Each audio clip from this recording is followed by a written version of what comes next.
গল্পের নাম কানভারি।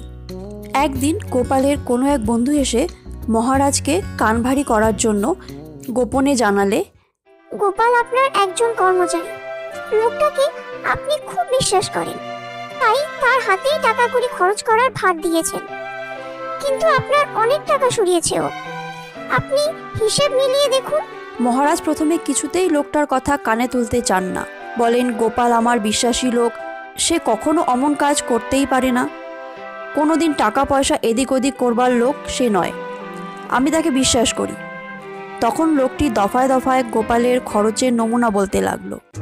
সে বললে, অমুক তারিখে অত হাজার টাকা গাব করেছে, অমুক তারিখে অমুক সম্পত্তি নিজের নামে কিনেছে হিসাবের খাতায়, অমুক তারিখে 1000 টাকা জমা দিয়েছে, আবার অমুক তারিখ জাল রসিদ দাখিল করে 3000 টাকা বার করে নিয়েছে, ইত্যাদি ইত্যাদি কত কথা বলে গেল। মহারাজ এইসব বিষয় অবাক হয়ে শুনলেন। তারপর খাতাপত্র পরীক্ষা করে দেখলেন লোকটির সমস্ত কথাই সত্যি, কিন্তু সে টাকা মহারাজ নিজে থেকেই দিয়েছেন। যেমন দিয়েছেন প্রায় সবই মিলে যাচ্ছে। সেজন্য মনে মনে হাসতে লাগলেন।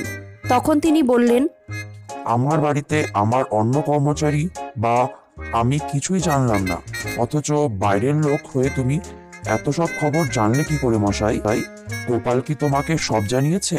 লোকটি বললে, গোপাল যা আয় করে তার চাইতে ব্যয় অনেক বেশি, ও প্রচুর টাকা ওড়াচ্ছে অনবরত, তাই গোপালের নামে নালিশ করে আপনাকে সাবধান করলাম।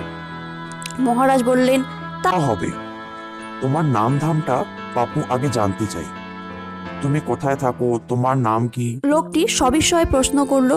আমার নাম? কেন মহারাজ, আমি কি আপনার চুরি করেছি নাকি যে আমার নাম ধাম জানতে চাইছেন? আমি আপনাকে সত্যি কথাই বলছি। মহারাজ বললেন, কারণ 2 নম্বর আসামি বলে তোমাকে গ্রেপ্তার করতে হবে কিনা। তুমি হচ্ছ গোপালের পরামর্শদাতা ও বকরাদার। তা নইলে অমন সব গোপনীয় কথা খাতাপত্র না দেখেই তুমি জানতে পারলে কি করে? গোপাল যা কিছু করেছে তোমার পরামর্শ মতোই করেছে। বোধ হয় ভাগাভাগি নিয়ে ঝগড়া হয়েছে, তাই গোপালকে ধরিয়ে দিতে এসেছো, তাই না? যাক, নিজের চরকায় তেল দাও, পরের চরকায় তেল না দিলেও চলবে।